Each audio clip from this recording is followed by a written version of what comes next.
today we're going to talk about 5 things we learned from United's FA Cup loss against Man City.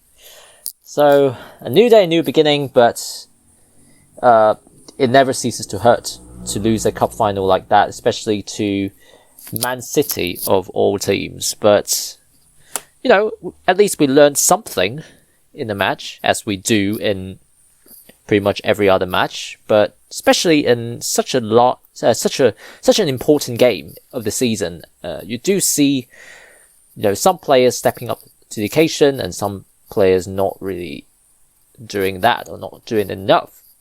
So let's start off with David De Gea, our number one, literal number one. I'd say his performance in the FA Cup final was not great. He made some important saves, but I think what we learned from this encounter with one of the best teams on the planet is that David De Gea should not be our long-term future in terms of goalkeeping department, because he's just not a modern goalkeeper. He is not going to play that sweeper-keeper role especially well. And unfortunately for Manchester United, if we want to return to, the elite clubs, like the Man Cities or your Liverpools, then we need someone who is going to be good on the ball, with the ball at his feet. And I'm not going to blame him for any of the goals that were conceded, although arguably he probably could have done better. But my main issue with him is that he's just a little bit too ponderous on the ball. He's not very effective as the 11th man, playing with the ball. And that it's one of the long-term issues that need to be fixed. So I'm not on the side that say, David De Gea needs to be sold in the summer or something like that. But I do want the club to ideally bring in someone who's going to seriously challenge him for that number one position. Ideally someone who is of a different profile, is more offensive, sort of sweeper-keeper type of player, to challenge for that number one spot. Because I think that's what we need going forward if we want to, catch up with the likes of Man City and Liverpool. So yeah, by no means a dismissal of David De Gea as a player, but I do think it's time for the club to really plan for that. So the second player I want to talk about, the second talking point, is Aaron Wan-Bissaka. And I think if you're not already convinced that he should be our number one right back going forward, then I think this match should give you just a little bit more to believe that this could happen, because, at the start of the season, he's pretty much out of the first team picture for whatever reason. Allegedly was because of injuries and illness and stuff like that. But I think a lot also has to do with how well he was adapting to Ten Hag's system or not adapting to it. But now that we've seen him, he hasn't really put a foot wrong. He didn't really put a foot wrong in the FA Cup final. He marshaled Jack Grealish pretty well, I'd say. And the loss wasn't really on him. And I mean, going forward, he maybe could still do a bit better, but defensively, he's a safe pair of legs, literally. And I do think that, again, I don't think, he's definitely going to be our starting right back going forward, but, between him and Dalot, I would now prefer to have Aaron Wan-Bissaka being our first choice right back. And, it's an interesting situation, him and Dalot, and maybe potentially another right back coming through, but I was happy with his performance, one of the few in that FA Cup final. So the third one I want to talk about is Christian Eriksen. And honestly, his performance was disappointing, but I wasn't surprised. He just didn't have the legs to run that midfield. I wouldn't say that Man City dominated the midfield completely, but it's clear that in the midfield battle, we were losing. And if we want to catch up with the likes of Man City and Liverpool and so on, and Arsenal, of course, we needed better. We needed someone who is potentially younger, who has similar set of skills, of course, and also is quicker and defensively more sound. So I know that's a lot to ask for, and apparently the club is going for Mason Mount.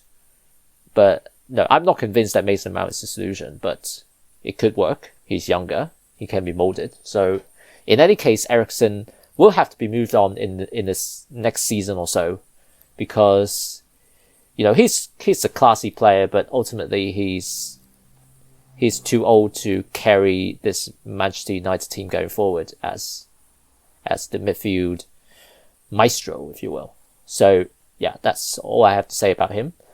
So Alejandro Garnacho is the next player I'm going to talk about, because I think he was one of the best players on the pitch for Manchester United in that FA Cup final. He was very direct. He used his pace really well. He made good decisions. He was dispossessed a couple of times, but he had a threat. He could have scored. I wouldn't blame him for missing the target on that one. He could have done better, but he was still young.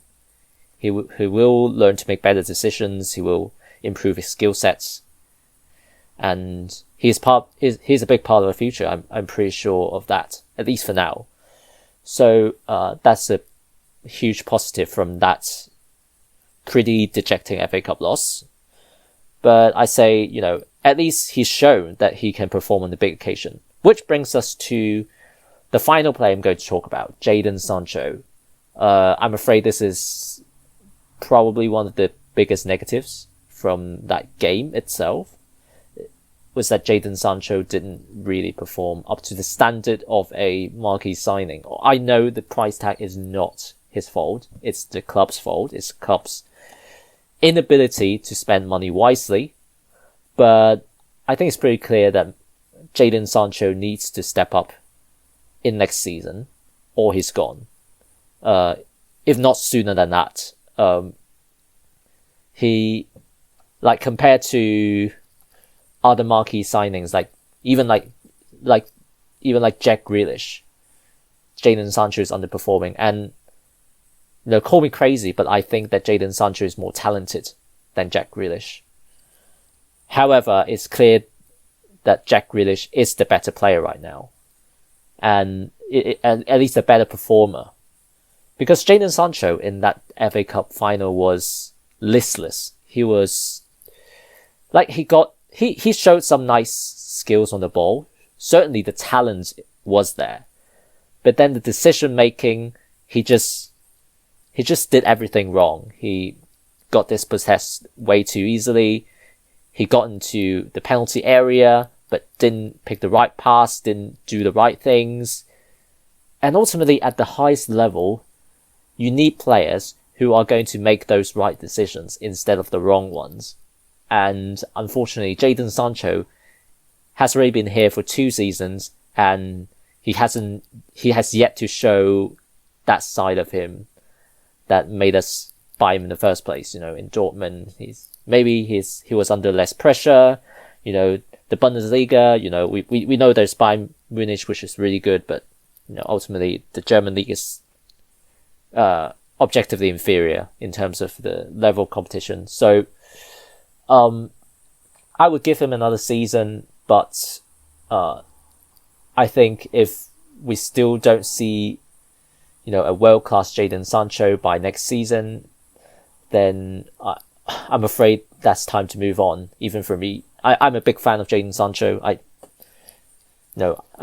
say he's better than Jack Grealish, but honestly, he's underperforming. And if United really want to challenge for the top honours, we need better players. We need someone who is going to perform on these occasions. and he didn't not in the FA Cup final anyway. So that's a huge negative. But there we go. 5 talking points, 5 things that we learned from 5 different players.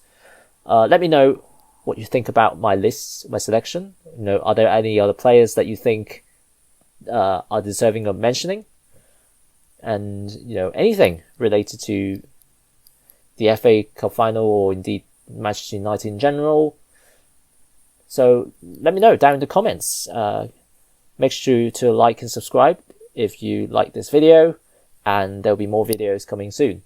Thank you for watching, and I'll talk to you again very soon.